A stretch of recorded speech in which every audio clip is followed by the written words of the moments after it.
Mos e kërkoni kamatën, borgjin I cili është ndërtuar mbi kamat. Mos e kërkoni, shifeni ajeti kuranor sa I thjeshta. In kuntum mu'minin. Nëse ju jeni me të vërtetë besimtar. Nëse s'jeni besimtar, nëse s'ki imam, kërkoj edhe merre.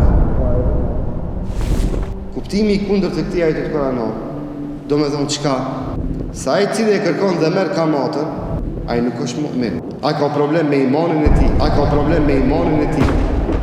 Pse është rregulli fetar, se imani ngritet nga besimtari, edhe nëse është besimtar, momentin dhe gjatë kryerjes së aktit I cili është ndaluar. Nuk ka mundësi, thot Muhamedi sallallahu alaihi wasallam, të bëjë njeriu zina e të ketë iman në momentin gjatë kryerjes së aktit.